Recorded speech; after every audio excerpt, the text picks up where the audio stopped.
নমস্কার বন্ধুরা, তোমরা সবাই কেমন আছো? তো আজ আমি তোমাদের নিয়ে চলে এসেছি এমন এক জায়গায় যেখানে ইতিহাস এখনো বেঁচে আছে। তো বন্ধুরা, এই হলো হান্দলার রাজবাড়ি।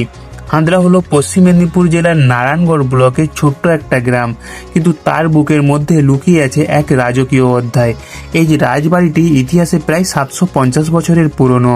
তখন এখানে রাজত্ব করতেন হান্দলার রাজ পরিবার, যারা জমিদারি করতেন, গ্রাম পরিচালনা করতেন আর এলাকার উন্নয়নের জন্য গুরুত্ব ভূমিকাও নিয়েছিলেন। বলা হয় সেই সময় রাজবাড়িটি ছিল এই অঞ্চলের প্রশাসনিক ও ধর্মীয় কেন্দ্র। রাজারা শুধু শাসক ছিলেন না, তারা ছিলেন সংস্কৃতিপ্রেমী ও ধর্মভীরু মানুষ। প্রতি বছর এখানে রাজবাড়িতে দুর্গাপুজো হতো, যা নিয়ে পুরো অঞ্চল জেগে উঠত উৎসবের আনন্দে। দূর দূরান্ত থেকে মানুষ আসতো এই রাজবাড়ির পুজো দেখার জন্য।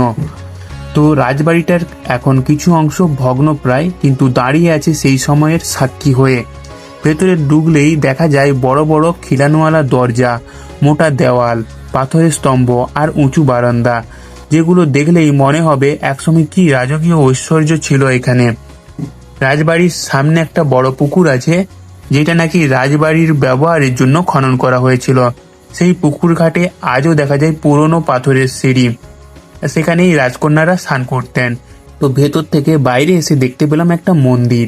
তো জানি না এটা কি মন্দির ছিল, তবে শুনেছি এই মন্দিরে নাকি প্রত্যেক দিন গ্রামের মানুষরা আগে পুজো দিতে আসতেন। তো এইভাবে ইতিহাস আর বর্তমান আজও মিশে আছে এই রাজবাড়ির প্রতিটি ইটের মধ্যে।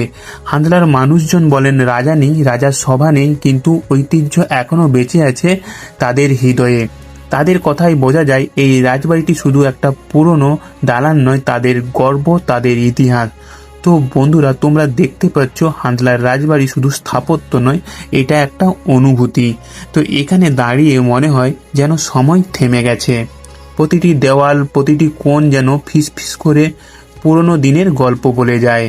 তোমাদের কেমন লাগলো এই ঐতিহাসিক সফরটা কমেন্ট করে জানিও। আবার ফিরে আসবো নতুন কোনো জায়গায়, নতুন কোনো গল্প নিয়ে। ততক্ষণ তোমরা খুব ভালো থেকো, সুস্থ থেকো।